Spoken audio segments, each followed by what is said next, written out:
हम यहाँ पे देख रहे हैं क्वेश्चन में लिखा है कि what is the focal length of a convex lens of focal length 30 centimetre in contact with a concave lens of focal length 20 centimetre.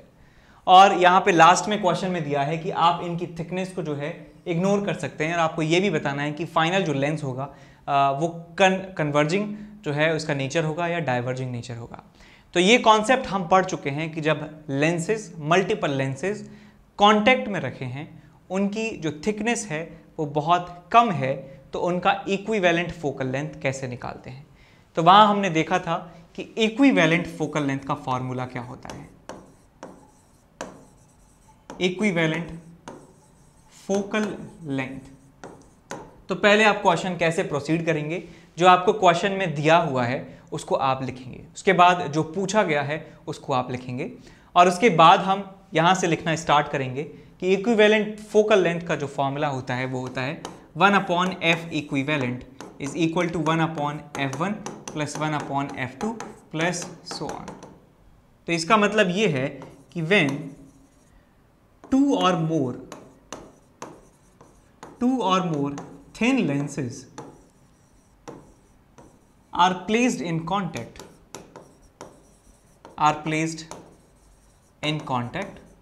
then equivalent focal length का फॉर्मूला होता है ये।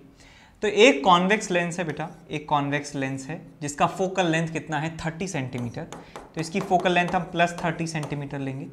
दूसरा जो लेंस है वो कॉनकेव टाइप का lens है, कॉनकेव टाइप का लेंस है जिसकी फोकल लेंथ 20 सेंटीमीटर है, इसकी फोकल लेंथ है 20, तो -20 सेंटीमीटर आप यहाँ पे लिख देंगे और आपको इनका इक्विवेलेंट निकालना है। तो फॉर्मूले में ये दोनों वैल्यू जो है आप पुट कर देंगे, तो आपको मिलेगा 1/f equivalent is equal to 1/+30 plus 1/-20 centimetre.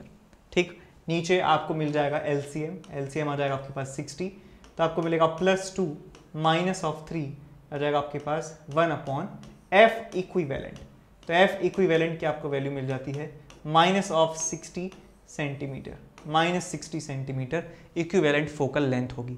अब यहाँ पे आप देख सकते हैं कि फोकल लेंथ ओवरऑल क्या आई है, निगेटिव आई है। इसका मतलब जो आपके पास फाइनल जो आपको ये असेंबली है ये कैसे नेचर की होने वाली है, डाइवर्जिंग नेचर की होने वाली है। तो हम कह सकते हैं बिकॉज फोकल लेंथ जो इक्विवेलेंट है which is equal to negative, कैसी है, नेगेटिव है, hence the whole assembly, the whole system या असेंबली will behave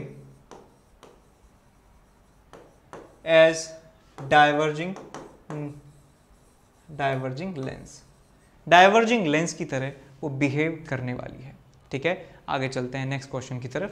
चलिए बढ़ते हैं नेक्स्ट सवाल के ऊपर कि एक कंपाउंड माइक्रोस्कोप के बारे में आपको दिया हुआ है कि कंपाउंड माइक्रोस्कोप है जिसमें एक ऑब्जेक्टिव लेंस है जिसकी फोकल लेंथ है 2 सेंटीमीटर और एक आईपीस है, आईपीस की फोकल लेंथ है 6.25 सेंटीमीटर के बराबर। आपको दिया है कि उन दोनों के बीच का सेपरेशन जो है वो 15 सेंटीमीटर है, यानी ट्यूब लेंथ के बारे में आपको दिया है, ट्यूब लेंथ 15 सेंटीमीटर है और आपसे पूछा गया है कि ऑब्जेक्टिव लेंस से कितना दूर ऑब्जेक्ट को रखें जिससे कि जो इमेज है पहले पार्ट में दिया है कि वो लीस्ट डिस्टेंस पर बने और दूसरे पार्ट में दिया है कि वो इमेज इन्फिनिटी पर बने, और ये भी पूछा गया है कि मैग्नीफाइंग पावर उस कंपाउंड माइक्रोस्कोप की कितनी होने वाली है। तो सिंपल जो है सवाल है, तो एक आप बना लीजिए कंपाउंड माइक्रोस्कोप। आपको कंपाउंड माइक्रोस्कोप याद होना चाहिए कि एक लेंस होता है जिसको ऑब्जेक्टिव लेंस कहा जाता है और एक दूसरा लेंस होता है जिसे आईपीस कहा जाता है।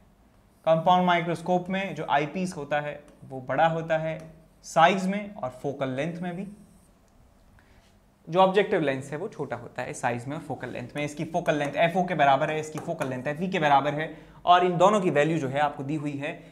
ऑब्जेक्टिव की फोकल लेंथ 2 सेंटीमीटर है, इट्स 2 सेंटीमीटर, और फोकल लेंथ ऑफ आईपीस कितना दिया है 6.25 सेंटीमीटर, 6.25 सेंटीमीटर। इन दोनों के बीच का डिस्टेंस भी दिया है 15 सेंटीमीटर के बराबर, 15 सेंटीमीटर। और क्या कहा गया है कि कितने डिस्टेंस दूर हम ऑब्जेक्ट को रखें।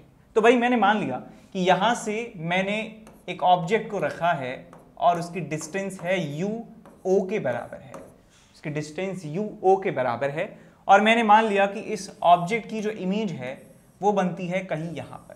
इस ऑब्जेक्ट की जो इमेज है वो बनती है यहाँ पर और उसकी डिस्टेंस यहाँ से VO के बराबर है, VO के बराबर है।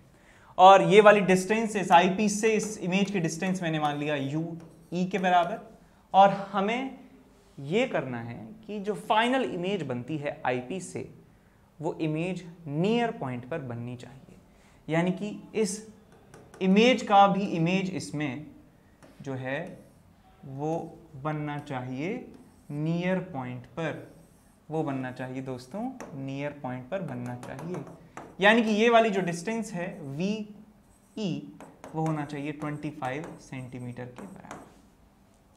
तो सबसे पहले मैं क्या करूंगा कि इस लेंस के लिए मैं लेंस इक्वेशन इस्तेमाल करने वाला हूं। तो लेंस इक्वेशन में ऑब्जेक्ट का डिस्टेंस लेंस से, इमेज का डिस्टेंस लेंस से और फोकल लेंथ आती है। तो हमें इसकी फोकल लेंथ पता है, हमें यहां से फाइनल इमेज जो है बन रही है उसका डिस्टेंस पता है। तो हम इस लेंस के ऑब्जेक्ट की डिस्टेंस हम निकाल सकते हैं लेंस फॉर्मूला लगा के। तो यहां पे मैं लिखता हूं applying lens formula, applying lens equation for eyepiece। तो फॉर्मूला होता है 1/v - 1/u is equal to 1/f। तो 1/v इमेज बन रही है 25 सेंटीमीटर लेफ्ट में, तो -25 सेंटीमीटर माइनस 1/u, u की वैल्यू है UE वो भी माइनस में, -UE is equal to 1/f। Focal length कितनी है इसकी 6.25 सेंटीमीटर के बराबर। तो ये इधर ले जाइए तो आपको मिलेगा 1/UE is equal to 1/6.25 plus 1/25। तो यहाँ पे 100 से ऊपर मल्टीप्लाई कर देंगे ऊपर न्यूमरेटर में, तो 6.25 जो है वो 625 हो जाएगा। ठीक, इसको आप 25 से हटा भी सकते हैं। सो ये 4 टाइम्स गया, ये 25 टाइम्स गया, तो यहाँ से आपको मिल जाता है UE is equal to 5 centimetre. UE is equal to 5 centimetre आपको मिल जाता है, लेकिन अभी ये फाइनल आंसर नहीं आया है। तो भैया ये देखो, ये यदि 5 सेंटीमीटर है और ये टोटल 15 सेंटीमीटर है तो VO की वैल्यू पता चल जाएगी आपको। तो हम यहाँ पे लिख सकते हैं because length of tube is equal to image of objective lens plus object की distance from eyepiece. VO plus UE के बराबर होती है ये लेंथ ऑफ ट्यूब। अरे सिंपल सी बात है यार, ये डिस्टेंस और ये डिस्टेंस छोड़ दोगे क्या बन जाएगा, लेंथ ऑफ ट्यूब बन जाएगा। लेंथ ऑफ ट्यूब क्या है, दोनों लेंसेज के बीच की दूरी। तो ये आपको मिल जाता है यहाँ से VO is equal to 15 - 5 is equal to 10 centimetre. तो 10 सेंटीमीटर आपको पता चल गया कि इस लेंस से जो इमेज बन रही है वो VO डिस्टेंस पर है, यानी कि वो 10 सेंटीमीटर पर बन रही है। तो मैं इस लेंस के लिए यदि लेंस इक्वेशन लगाता हूं तो मुझे इस लेंस के लिए ऑब्जेक्ट का डिस्टेंस UO निकालना ही है। वो हमें इससे बनने वाली इमेज की दूरी पता है, हमें इसकी फोकल लेंथ पता है। तो हम एक बार और जो है यहाँ पे लगा सकते हैं, जो लेंस इक्वेशन लगा सकते हैं। तो यहाँ पे हम लिखेंगे applying lens equation for objective lens. Objective lens के लिए लेंस इक्वेशन लगा रहे हैं। तो 1/v v बन रही है आपके पास 10 सेंटीमीटर पर, प्लस में 10 सेंटीमीटर लिखेंगे, माइनस 1/u, u है -UO डिस्टेंस पर, is equal to 1/f। f की वैल्यू है 2 सेंटीमीटर के बराबर, तो यहाँ पे मैंने लिख दिया 2 सेंटीमीटर के बराबर। तो आपको यहाँ से मिल जाता है 1/UO is equal to 1/2 minus 1/10। तो यहाँ से आपको मिलता है 10 - 2 8/20 से बन जाएगा आपके पास UO इज इक्वल टू 20/8। सो 5/2 तो आ जाएगा आपके पास 2.5 centimetre. So 2.5 centimetre will be the answer. ये इतनी दूर आपको इस ऑब्जेक्टिव लेंस से ऑब्जेक्ट को रखना है जिससे हमारी फाइनल इमेज जो है वो नियर पॉइंट पर बनेगी। तो आंसर आपको मिल जाएगा 2.5 सेंटीमीटर के बराबर। ठीक है, 5 सेंटीमीटर। अच्छा, अब यदि हम इस केस में मैग्नीफाइंग पावर निकालना चाहें तो हम ये जानते हैं कि मैग्नीफाइंग पावर जो होती है वो होती है VO/UO 1 + D/FE। मैंने आपको बताया था कि जब इमेज नियर पॉइंट पर बनती है तो आंखों में स्ट्रेन ज़्यादा होती है और आंखों में स्ट्रेन जो है वो हमें एक्स्ट्रा मैग्नीफाइंग पावर देती है as compare to the normal adjustment.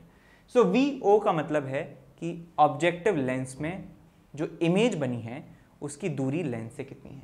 तो हमने वो निकाला ही था, 10 सेंटीमीटर के बराबर आया था, डिवाइडेड बाय ऑब्जेक्ट कितनी दूरी पर रखा गया था, 2.5 सेंटीमीटर, जो फाइनल आंसर निकाला ही है, into 1 plus D is 25 centimetre for a normal human being, divided by FE, objective lens की फोकल लेंथ कितनी है, 6.25 सेंटीमीटर। तो जब आपके पास 6.25 सेंटीमीटर, इसको 625 to 100 लिखा जा सकता है।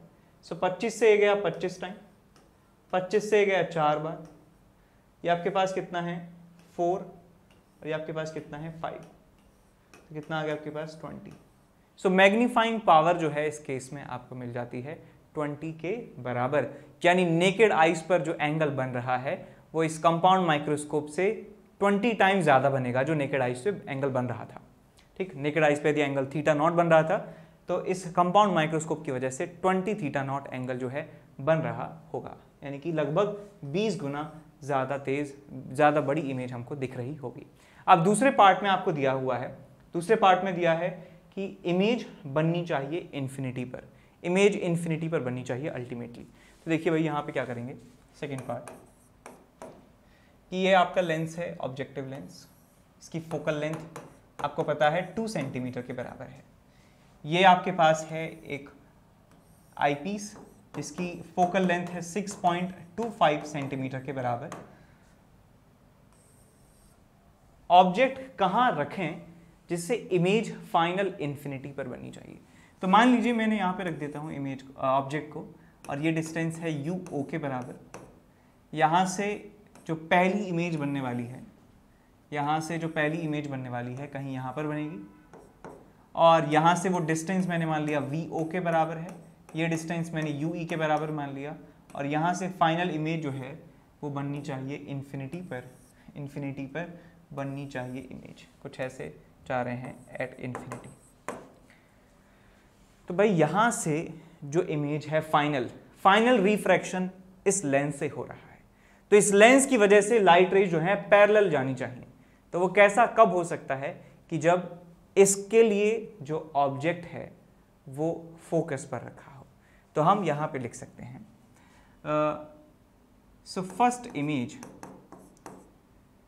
इमेज जो इस ऑब्जेक्टिव लेंस से बन रही है दैट इज दिस, ये हमारे आईपीस लेंस के फोकस पर रखी होनी चाहिए।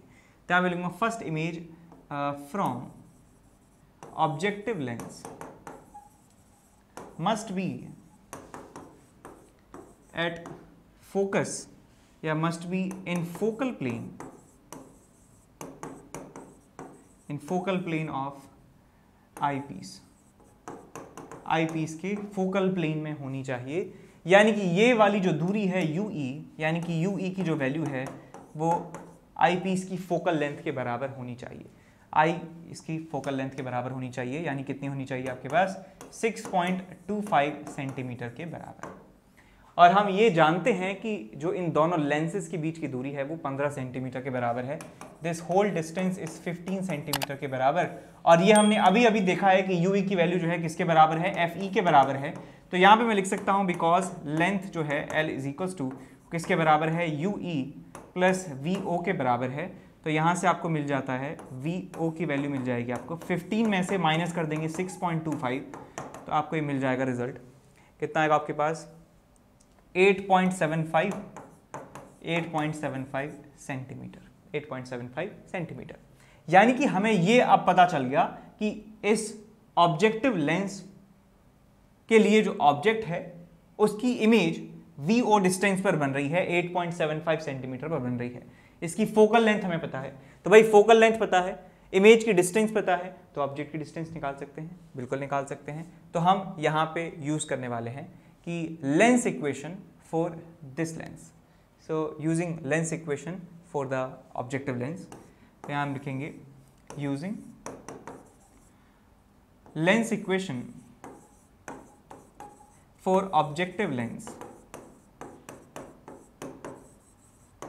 तो यहाँ पे हम लगाते हैं अपना लेंस इक्वेशन। तो लेंस इक्वेशन आप लिखेंगे 1/v minus 1/u is equal to 1/f।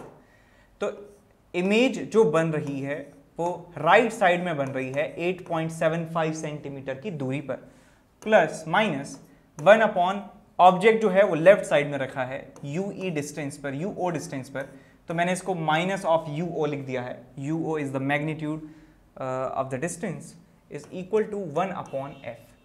Focal length कितनी है? 2 सेंटीमीटर के बराबर, 2 सेंटीमीटर यहाँ पे लिख दिया। तो यहाँ से आपको मिल जाएगा 1/uo is equal to 1/2 minus 1/8.75।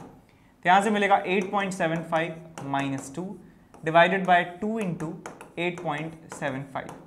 तो आ जाए आपके पास 1/u0, 1/u0। तो यहाँ से u0 की वैल्यू आ जाती है आपके पास 2 इंटू 875 डिवाइडेड बाय 675। ये रिजल्ट आपको यहाँ पे मिल जाता है।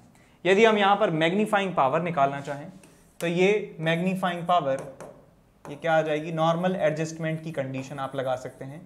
नॉर्मल एडजस्टमेंट होता है कि जब इमेज फाइनल इन्फिनिटी पर बनती है, आंखों में स्ट्रेन जो है वो बहुत कम होती है, और फॉर्मूला होता है इसका VO/UO into D/FE। VO/UO into D/FE ये फॉर्मूला होता है। VO की वैल्यू अभी आपने निकाली है। इमेज बन रही है ऑब्जेक्टिव लेंस से 8.75 सेंटीमीटर की दूरी पर। ऑब्जेक्ट जो है वो यहाँ पे रखा है 2 इंटू 8.75 इंटू 6.75, और यहाँ पे आ जाएगा D which is 25 centimetre divided by focal length of eye piece which is 6.25 centimetre, 6.25 centimetre. तो ये मिल जाएगी आपको मैग्नीफाइंग पावर। इसको आप सॉल्व कर लेंगे, आपको आंसर मिल जाएगा बड़ी आसानी से। ठीक है साहब, आगे चलते हैं इसमें। क्वेश्चन नंबर 12 में दिया है एक पर्सन है with a normal near point. Near point की बात की जा रही है। यूजिंग अ कंपाउंड माइक्रोस्कोप का इस्तेमाल कर रहे हैं। ऑब्जेक्टिव लेंस का फोकल लेंथ 8 मिलीमीटर। यूनिट का खासा ध्यान रखें कि हमें ऑब्जेक्टिव लेंस की फोकल लेंथ दी है 0.8 सेंटीमीटर। मैंने फटाफट से इसको सेंटीमीटर में कन्वर्ट कर लिया। उसके बाद कहा है कि आईपीस है और आईपीस का फोकल लेंथ 2.5 सेंटीमीटर है। आईपीस का फोकल लेंथ FE जो है वो है 2.5 सेंटीमीटर के बराबर।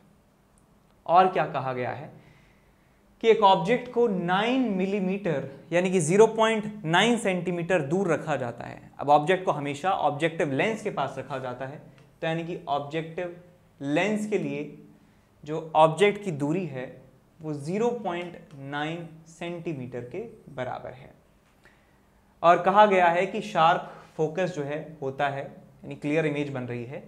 What is the separation between the two lenses, और मैग्नीफाइंग पावर भी आपको बतानी है।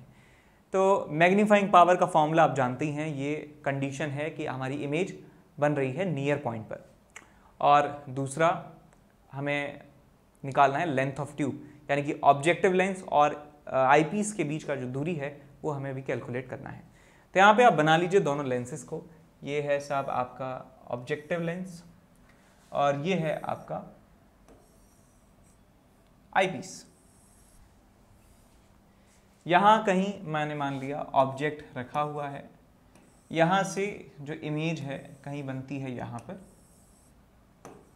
और ये इमेज या ये जो लाइट रेज हैं ये रिफ्रैक्ट हो जाती हैं और इनको एक्सटेंड करने पर ये कहीं मिलती हैं यहाँ पर, और ये फाइनल इमेज बनती है। ये जो डिस्टेंस है फाइनल VE ये 25 सेंटीमीटर के बराबर है, 25 सेंटीमीटर के बराबर है, और ये वाली डिस्टेंस UO के बराबर है। यहाँ से लेके यहाँ तक की जो डिस्टेंस है वो किसके बराबर है? VO के बराबर है, और यहाँ से लेके यहाँ तक की जो डिस्टेंस है वो UE के बराबर है। ठीक है जी। तो पहले आप क्या करेंगे, हमें इस लेंस की फोकल लेंथ पता है, इस लेंस से बनने वाली इमेज की दूरी पता है, तो हम इस लेंस के लिए ऑब्जेक्ट की दूरी निकाल सकते हैं। तो मैं आईपीस के लिए पहले लेंस इक्वेशन लगाने वाला हूं। तो यहां लिखूंगा मैं for eyepiece, eyepiece 1/v minus 1/u is equal to 1/f। So 1/-25 centimetre -1/u, u कितना है नहीं पता है, -ue लिख दिया मैंने, is equal to 1/fe। fe जो है वो 2.5 सेंटीमीटर है, तो यहाँ पे 2.5 सेंटीमीटर यहाँ पे लिख दिया साहब। अब इसको आप सॉल्व कर लेंगे तो आपको मिलेगा 1/ue is equal to 1/2.5 plus 1/25। तो ये 10/25 हो गया, ये 1/25 हो गया, 11/25 हो गया। ue की वैल्यू आ जाती है आपके पास 25/11 सेंटीमीटर। ue मिल गया साहब।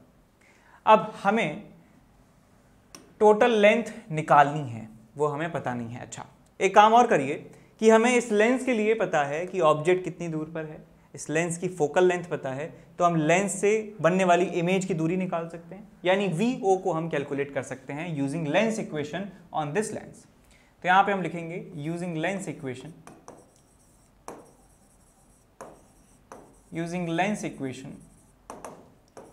फॉर आपका ऑब्जेक्टिव लेंस के लिए इस्तेमाल कर रहे हैं 1/v minus 1/u is equals to 1/f।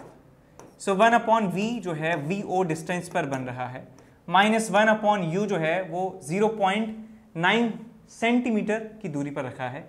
So minus of 0.9 centimetre लिख दिया यहाँ पे, is equal to 1/f। f जो है फोकल लेंथ वो है 0.8 सेंटीमीटर के बराबर, तो यहाँ लिखेंगे 0.8 सेंटीमीटर। साइन आप जरूर चेक कर लें, ये वाली जो साइड के जो वेरिएबल्स हैं वो नेगेटिव माने जाएंगे, ये वाले पॉजिटिव माने जाएंगे।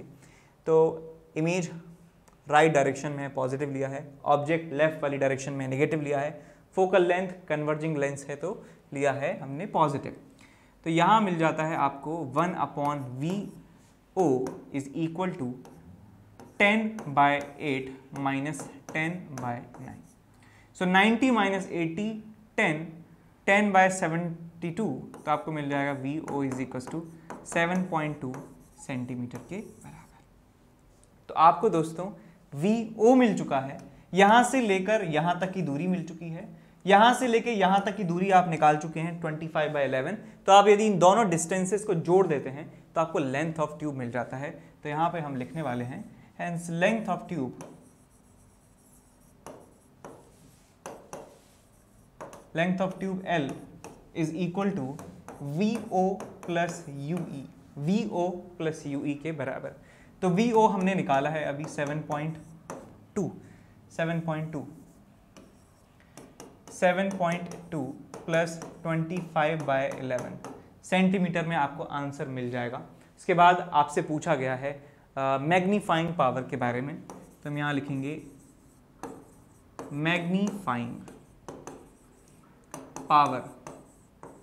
Magnifying power M is equal to, जब नियर पॉइंट पर इमेज बन रही होती है तो हम फॉर्मूला लगाते हैं VO/UO 1 + D/FE। तो वही फॉर्मूला यहाँ लिख देंगे VO/UO 1 + D/FE। तो ऑब्जेक्टिव लेंस से जो इमेज बनी है वो कितनी दूरी पर है, 7.2 सेंटीमीटर, और जो ऑब्जेक्ट रखा है वो कितनी दूरी पर है, 0.9 centimetre. 1 + 25 centimetre divided by focal length of eyepiece, eyepiece का फोकल लेंथ है 2.5 सेंटीमीटर, 2.5 सेंटीमीटर। इसको आप सॉल्व कर लेंगे, ये गया आपके पास 10 टाइम्स, ये आपके पास गया 8 टाइम्स, और ये आ गया 11 × 8 88 आपको मिल जाएगी मैग्नीफाइंग पावर। ठीक है, नेक्स्ट क्वेश्चन नंबर 13 की तरफ चलते हैं। इसमें दिया है कि एक स्मॉल टेलीस्कोप है और इसके ऑब्जेक्टिव लेंस की फोकल लेंथ है 144 सेंटीमीटर, और उसके आईपीस की फोकल लेंथ है 6 सेंटीमीटर। आपको बताना है उसकी मैग्नीफाइंग पावर कितनी है और आपको बताना है कि लेंथ ऑफ टेलीस्कोप कितना है। तो ये जो है केस आपका नॉर्मल एडजस्टमेंट का केस है, और इसमें हम जानते हैं कि मैग्नीफाइंग पावर जो है वो होती है FO/FE, फोफी। तो FO की वैल्यू है किसके बराबर, FO is 144 centimetre divided bye FE की वैल्यू जो है वो 6 के बराबर है। 6 से इसको काट दीजिए, 6 दूनी 12, 2 6 चौको 24, तो 24 जो है वैल्यू आ जाएगी आपके पास मैग्नीफाइंग पावर की। और यदि आप निकालना चाहें लेंथ ऑफ द टेलीस्कोप तो आप यहाँ पे लिख सकते हैं FO + FE। FO plus F, ये नॉर्मल एडजस्टमेंट के लिए फॉर्मूलेज हैं। तो आप यहाँ पे लिखेंगे 144 plus 6 is equal to 150 centimetre, 150 centimetre. ठीक है सर। तो हम सॉल्व करने जा रहे हैं क्वेश्चन नंबर 16, और क्वेश्चन नंबर 16 में आपको दिया हुआ है कि एक स्मॉल पिन है जो एक टेबल के ऊपर फिक्स कर दी गई है, और उस पिन को 50 सेंटीमीटर दूर से देखा जाता है, यानी जो व्यूअर है, जो ऑब्जर्वर है, जो आंख है, वो 50 सेंटीमीटर की दूरी पर जो है रखी हुई है। तो आपसे पूछा गया है by what distance would the pin appear to be raised if it is viewed from the same point through a 15 centimetre thick glass slab held parallel to the table. और आपको क्वेश्चन में दिया है कि रिफ्रैक्टिव इंडेक्स जो है उस glass की कितनी है, 1.5 के बराबर है। और आपको पूछा गया है सेकंड पार्ट में, does the answer depend upon the location of the slab. तो यहाँ पे जो सिचुएशन है वो कुछ इस तरीके से है कि आपके पास एक टेबल है, आप टेबल रखी है ऐसे, टेबल के 4 पैर रखे हैं, आप सामने से देख रहे हैं टेबल को, और टेबल पर यहाँ एक पिन है, और इस पिन से, इस टेबल टॉप से 50 सेंटीमीटर की ऊंचाई पर एक ऑब्जर्वर यहाँ पे है।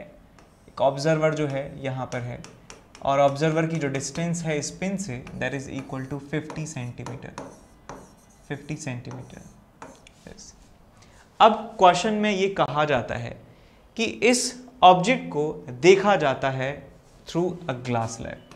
एक ग्लास स्लैब कहीं बीच में रखी है, उसका लोकेशन हमें एग्जैक्टली बताया नहीं है, और इस ग्लास स्लैब की जो थिकनेस है वो क्वेश्चन में कितना दिया है, 15 सेंटीमीटर। 15 सेंटीमीटर थिकनेस आपको दी हुई है। इसका रिफ्रैक्टिव इंडेक्स दिया है दैट इज 1.5। बाहर जो है एयर है, एयर का रिफ्रैक्टिव इंडेक्स जो है वो 1 के बराबर होता है। तो आपसे पूछा गया है कि कितना ये रेज्ड आपको दिखने वाली है। तो हम ये बात जानते हैं कि जब कोई ऑब्जेक्ट की इमेज एक ग्लास स्लैब के थ्रू बनाई जाती है, तो ये जो इमेज है ये स्लैब की तरफ शिफ्ट हो जाती है, स्लैब की तरफ जो है ये शिफ्ट हो जाती है, और इस शिफ्ट को कहा जाता है नॉर्मल शिफ्ट। इस डेल्टा एक्स को कहा जाता है नॉर्मल शिफ्ट। ये मैंने आपको फॉर्मूला पढ़ाया हुआ है, नॉर्मल शिफ्ट। जब कोई ऑब्जेक्ट को ग्लास स्लैब से देखा जाता है तो ऑब्जेक्ट की जो इमेज है वो ग्लास स्लैब की तरफ ही बनती है, और जो डिफरेंस होता है, जो शिफ्टिंग होती है, उसके नॉर्मल शिफ्ट कहा जाता है। और नॉर्मल शिफ्ट का फॉर्मूला होता है normal shift is equal to t into 1 minus 1 by mu. T into 1 minus 1 by mu. T is the thickness of the glass slab, mu is the refractive index of the slab. बाहर air मान के ये formula हमने derive किया था, और हमने ये बात भी आपको बताई थी कि स्लैब की जो पोजीशन है, स्लैब की ऑब्जेक्ट से डिस्टेंस जो है ये मैटर नहीं करती है। तो हम पहले इसका आंसर निकाल लेंगे। आ जाएगा 15 सेंटीमीटर, आएगा आपके पास 1 माइनस 1 बाय 3/2, तो आ जाएगा आपके पास 15 इंटू 1 माइनस 2 बाई 3, आ जाएगा आपके पास 15 into 1/3 is equal to 5 centimetre. तो 5 सेंटीमीटर से ये आपको उठी हुई ये जो पिन है दिखाई देने वाली है, और लोकेशन जो है वो मैटर नहीं करेगी। Location of glass slab won't change the answer, won't change the answer। ठीक है, आगे चलते हैं नेक्स्ट क्वेश्चन की तरफ। Hello my dear students, I am Neeraj Kumar Chaudhary, your physics teacher. बच्चों, बहुत सारी इंक्वायरीज आ रही हैं, बच्चे पूछ रहे हैं अलग अलग बैच में कि सर कब कौन सा बैच आपका स्टार्ट हो रहा है। तो मैं ये इन सारे प्रश्नों के जो उत्तर हैं उनको एक साथ ही दे रहा हूँ, ताकि मुझे बार बार हर एक बैच में हर जगह पे अलग अलग ना बताना पड़े। ये डिटेल है। My batches for IIT JEE coming soon, यानी कि जो अब आने वाले बैच हैं मेरे, ठीक है ना, उनके बारे में मैं बता रहा हूँ। ठीक है ना, न्यू इवॉल्व यानी कि 12th क्लास का उन स्टूडेंट के लिए जो 11th से 12th मूव कर रहे हैं और थोड़ा सा लेट हो गए हैं ज्वाइन करने में, उनके लिए बैच स्टार्ट हो रहा है 5 मई से। ठीक है ना, यानी कि 2022 में जो अपना IIT JEE का एग्जाम देंगे उनके लिए एक नया इवॉल्व स्टार्ट हो रहा है। कब से? 5 मई से। ठीक है बच्चों, रेगुलर बैच है, फुल थ्योरी का बैच है, 5 मई से स्टार्ट होके समझ लिए अक्टूबर एंड या नवंबर एंड तक ये बिल्कुल खत्म हो जाएगा। ठीक है ना। इसके बाद आता है इमर्ज बैच, जो कि 11th क्लास के लिए, यानी कि 10th से 11th मूव करने वाले स्टूडेंट्स के लिए, जिनको 2023 में अपना IIT JEE का एग्जाम देना है, उनके लिए बैच स्टार्ट होगा 20th मई से। ठीक है ना, 20th मई से उनके लिए न्यू बैच स्टार्ट होएगा इमर्ज का। ठीक है ना। तो बच्चों मेरा ये एक ही बैच होगा, इसी के लिए आपको इंतजार करना है, इसी में एडमिशन लेना है, कहीं और नहीं जाना। ठीक है। एक्सेल बैच ड्रॉपर्स के लिए, यानी कि जो बच्चे इस साल 12th क्लास में हैं, ठीक है ना, अपना बोर्ड दे के वो नेक्स्ट ईयर प्रिपरेशन करना चाहते हैं, उनके लिए एक्सेल बैच है, जो कि इसी साल यानी कि 2022 में जिनको अपना IIT JEE का एग्जाम देना है, उनके लिए बैच स्टार्ट हो रहा है 29 मई से। ठीक है बच्चों, ये 12th पास लोग हैं। तो ये इंफॉर्मेशन थी मेरे बैचेस के बारे में। ठीक है बच्चों, और इनके अलावा शायद ही नेक्स्ट बैच कोई स्टार्ट होंगे, क्योंकि इतने में ही मेरा फुल टाइम कवर हो जाता है। ठीक है बच्चों, चलिए बेस्ट ऑफ लक। मेरी आपसे यही रिक्वेस्ट है कि प्लीज़ मेरे लिए थोड़ा सा इंतजार करिए और इसी बैच में एडमिशन लीजिए। Thank you.